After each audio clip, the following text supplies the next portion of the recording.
now let's talk about the quantitative methodology. So Reforge is an established product adoption framework that is part of the broader Reforge education programs that are out there. And if you are a product leader and haven't heard of Reforge but are interested in product-led growth, I highly recommend you go checking that out. It's worth a couple $1,000. And so in the Reforge methodology, they define kind of 4 key moments. The first moment is the sign-up moment, which is when a user is actually joined the product.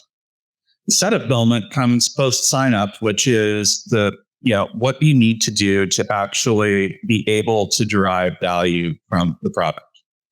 The aha moment is when the user experiences that core value proposition for the first time.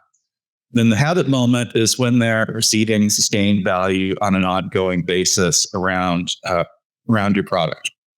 And you do this by measuring these moments using whatever your analytics tool of choice. It could be something like Pendo, it could be Google Analytics, mix thereof, but it's really important to really understand how you're using the product and where they're finding these moments of friction.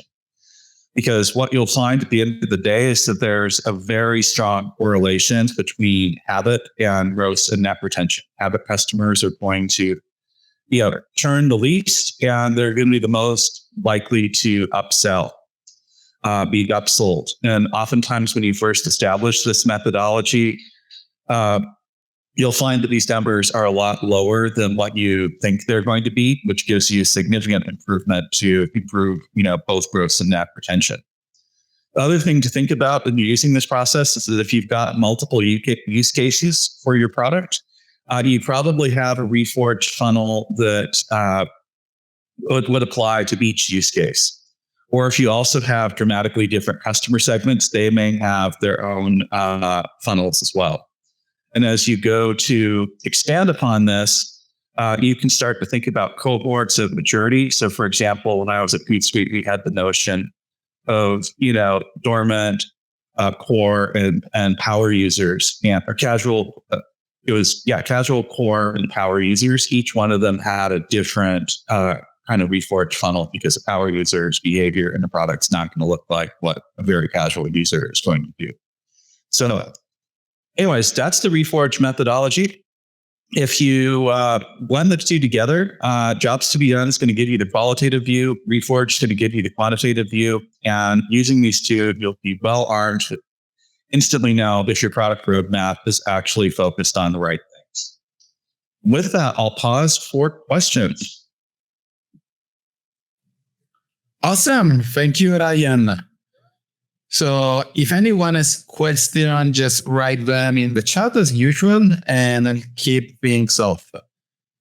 So I think the first question is curious. Did it ever happen that the two methodology give contrasting signals? So the jobs to be done and what's coming from the Reforge framework send you in very different direction?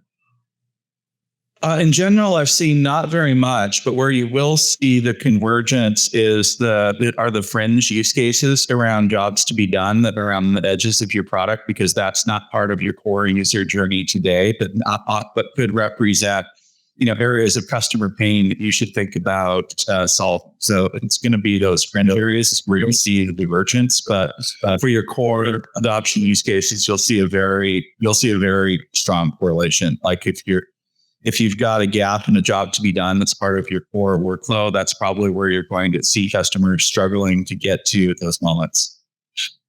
Gotcha. And how often should you refresh this assessment? How often should you give a score to a jobs to be done, etc.?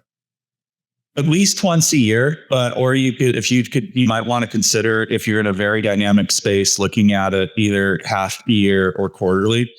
With Reforge, it's always up to date using your analytics tool. And so you can take a look at that data, on as frequently as a weekly basis. I've not seen it looked at much below weekly, making sense, but definitely on a monthly plus, you can definitely look at that. Gotcha. Yes. I think in the early stages, things change very quickly.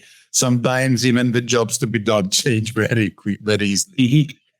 And when you have a small team and you might have different use cases with different jobs to be done, how do you prioritize, given that likely you don't have the resources to move up the score in all the jobs to be done? How would you prioritize which one should be the most important? That's where I'd say the art of product management comes into play. You're going to have to, sit there, understand your business, understand your customers, and make a judgment call. So, for example, I always look at kind of core use cases that are part of your core adoption funnel should probably take precedence over some of those edge cases. But the edge cases are where you could potentially have new capabilities that could represent. You certainly will have the data to understand where the gaps are, so you can then pick and prioritize a lot more intelligently. That's the whole point of these, is to really empower product leaders to have the data they need to make the right decisions. Awesome. Ryan, thank you so much for joining us today. It was a pleasure seeing you again. And it was a really great session. Likewise. Thank you, Max, for having me. And it's great to see you as well. Thank you. Ciao. All right. Take care. Bye now.